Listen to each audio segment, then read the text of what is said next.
गुरु को समर्पण करना पड़ता है। फिर गुरु की शक्तियाँ, गुरु का आशीर्वाद, अनुदान, वरदान, सब कुछ भी नहीं बचता। गुरु अपने लिए कुछ भी नहीं रखता, सब कुछ अपने शिष्यों के ऊपर न्यौछावर कर देता है। समझ रहे हैं आप? बताया क्या इस बात से? समझ में आया किसी को? समर्पण करना पड़ता है, गुरु को भी वर्ण करना पड़ता है। जैसे एक कन्या वरमाला पहना करके, सिंदूर उसका धारण करके वर्ण कर लेती है एक वर को, तो उसके संपत्ति की, उसके जीवन में हर काम में अधिकारणी हो जाती है। इतना समर्पण तो करना ही पड़ता है गुरुदेव को, ना करेंगे तो मिलेगा नहीं। ये प्रक्रिया कैसे पूरी होगी? इसको आध्यात्मिक गठबंधन कहते हैं। आध्यात्मिक गठबंधन बिना ग्रंथि बंधन किए पति पत्नी की होती है क्या? नहीं, ग्रंथि बंधन करना पड़ता है, जोड़ना पड़ता है दोनों को। अभी देख रहे थे आप थोड़ी देर पहले कि माइक तो लगा था यहाँ पर, हम लोग चुपचाप बैठे थे। क्यों? ये चल नहीं रहा था। क्या नहीं था इसमें? बॉक्स भी लग गया था, ये भी लग गया था क्या नहीं इसमें? बिजली नहीं थी भाइयों बहनों, इसमें इलेक्ट्रिक नहीं था। कैसे चलता बेचारा, कैसे बोलता? हमारी छोटी सी आवाज़, हम बोलते तो यही 2-4 लोग सुनते, वहाँ तक कैसे सुन पाते आप? मेरी सामर्थ्य नहीं है, इस माइक की भी सामर्थ्य नहीं है, उस बॉक्स की भी सामर्थ्य नहीं है। सामर्थ्य किसकी है? बिजली की सामर्थ्य है। अभी बिजली चले जाए फिर आवाज़ नहीं मिलेगी आपको, सब ऐसे ही लगा रहेगा सारा ताना बाना। भाइयों बहनों, वो जो गुरु सत्ता है ना, उससे एक कनेक्शन जोड़ना पड़ता है। कैसे जुड़ेगा? दीक्षा एक प्रक्रिया है, आप सब जानते हैं क्या? कितने लोगों ने दीक्षा ले रखी है? जरा हाथ उठाएंगे। दीक्षा लिया है जितने लोगों ने? संकोच ना करें, दीक्षा लेना परम सौभाग्य है। हाथ उठाए। किसी गुरु से लिया है? यहाँ की बात नहीं करते, कहीं और लिया है? तब सोचिए, शुरू में जो एक लाइन कही, जिसके जीवन में गुरु नहीं उसका जीवन शुरू नहीं। परम पूज्य गुरुदेव अपने जीवन को, अपना आध्यात्मिक जन्म दिवस वसंत पर्व को मानते हैं। क्यों? उसी दिन उनके गुरु चेतना ने उनके जीवन में दर्शन दिया, उसी दिन उनको मार्गदर्शन दिया, उसी दिन उनको श्रेष्ठ कार्यों में नियोजन करने का जीवन का लक्ष्य मिला। हमारे जीवन का लक्ष्य क्या है? कृपा करके बातचीत न करें। हाथ जोड़ के प्रार्थना है, जिन बहनों को बातचीत करना है पंडाल से उठ के पीछे जाए, वहां बात कर सकते हैं। बहुत ही गंभीर विषय है, अति गंभीर, बहुत समझने की बात है। अगर हम नहीं समझे तो यहां भी खाली हाथ आए थे और खाली हाथ चले जाएंगे। फिर जीवन का वही ढर्रा शुरू हो जाएगा जो चलता रहा है अब तक, है ना? अपने कनेक्शन को जोड़ लें। किससे? हमारी कोई औकात नहीं, उस चेतना से जहाँ की पूरा पावर हाउस है बिजली का। मेरे पास कुछ नहीं, वहाँ से आ रहा है, यहाँ से जा रहा है, बस इतना ही है। लाइट आ गई, माइक काम कर रहा है, यही हो रहा है बस। और वहाँ से आ रहा है, यहाँ से जा रहा है, बाकी यहाँ कुछ भी नहीं है।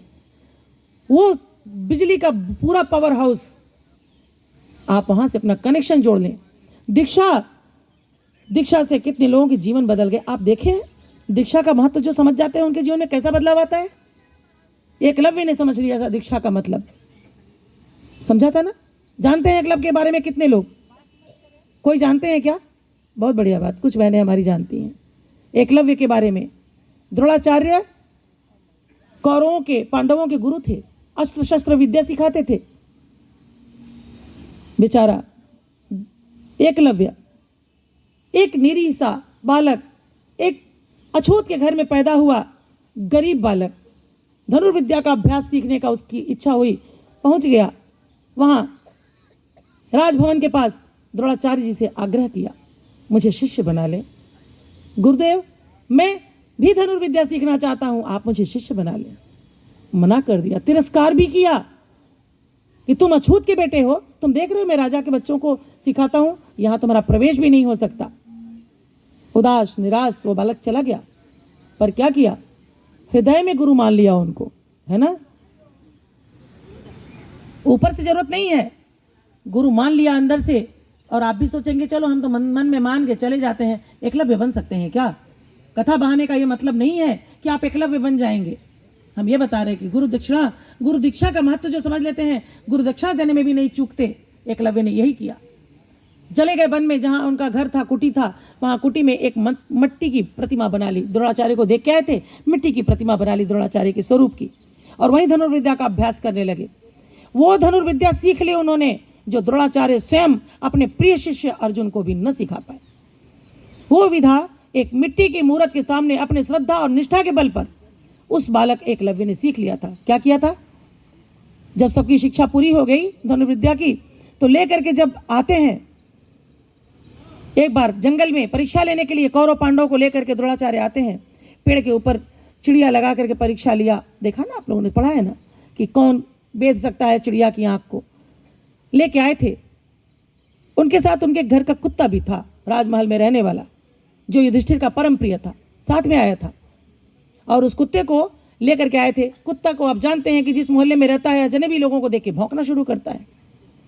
कुत्ता उन लोगों के समूह से छूट करके चला गया थोड़ा दूर, और वहां पर एकलव्य अपना धनुर्व्यास कर रहे थे। कुत्ते ने भौंक लगाई, भौंकना शुरू किया तो चुप नहीं हुआ।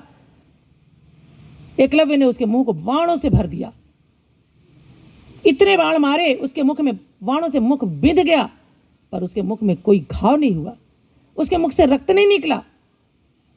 ये कितनी बड़ी कलाकारी है, सोचने वाली बात है। हाथ से तो नहीं लगाया ना, धनुष से डाला। और वो एकलव्य, ये जब मुख विध गया, कुत्ता भौंक नहीं सकता था, तो लौट के अपने मालिक के पास आया। आश्चर्यचकित रह गए सारे कौरव पांडव। द्रोणाचार्य दांतों उंगली दबाई, ये कैसे संभव हुआ? हमारा कुत्ता जीवित भी है, उसको रक्त भी नहीं बह रहा, कुछ भी दिक्कत नहीं है। क्या उन्होंने ऐसा धनुर्व्यासी जिसने ऐसा कमाल कर दिया? सब गए वहां। द्रोणाचार्य ने देखा, बड़े आश्चर्यचकित रह गए। बेटा, तुम्हारा गुरु कौन है? तुमने ये धनुर्व्यास कहाँ से सीखा? उसने साष्टांग दंडवत प्रणाम करके कहा, गुरुदेव, आप ही मेरे गुरु हैं, मैंने आपसे सीखा है। अरे, मैं तो तुम्हें जानता भी नहीं। अब बताइए, एक क्षणिक मुलाकात राजा के गुरु को कहाँ से याद रहता? उस बालक का याद नहीं था, भूल गए थे। कई वर्ष बीत गए थे, वो भूल गए थे। वो बालक बताता है, ले गया पत्थर की, जो मिट्टी की प्रतिमा बनाया था, दिखाया। देखिए ना गुरुदेव, आपने मुझे नहीं बताया था ना, आपने मुझे मना किया था ना, मैंने आपकी मिट्टी की प्रतिमा बना करके इनके सामने आपसे ही सीख के मैंने ये धनुर्व्यास सीखा है। और देखिए, उस समय भी गुरुओं के मन में छल कपट आ जाता था, आज तो भरमार है, पहचानना ही मुश्किल है कौन गुरु। सदगुरु की तलाश तो अति कठिन, कहाँ खोजें, किसको पाएं? क्या कहा था एकलव्य से द्रोणाचार्य जी ने? बेटा, अगर तुमने मुझसे दीक्षा ली है और मुझसे सीखा है तो मुझे गुरु दक्षिणा समर्पित करो। ठीक है गुरुदेव, मैं देने को तैयार हूं। क्या मांग लिया था? दाहिने हाथ का अंगूठा मांग लिया था कि बेटा अपने दाहिने हाथ का अंगूठा मुझे दे दो। एक क्षण का विलंब नहीं किया था उस बालक ने। जानता था, हर वो धनुर्धारी जानता है कि ये दाहिने हाथ का अंगूठा न रहने का मतलब कि धनुर का अभ्यास कभी नहीं कर सकते। पर उस बालक ने तुरंत अपने वाण से अपने अंगूठे को काटा और गुरु के चरणों में अर्पित कर दिया था। क्या हम एकलव्य बन सकते हैं? बन सकते हैं क्या? जरा सा टटोल के देखें अपने अंदर, है क्षमता हमारी?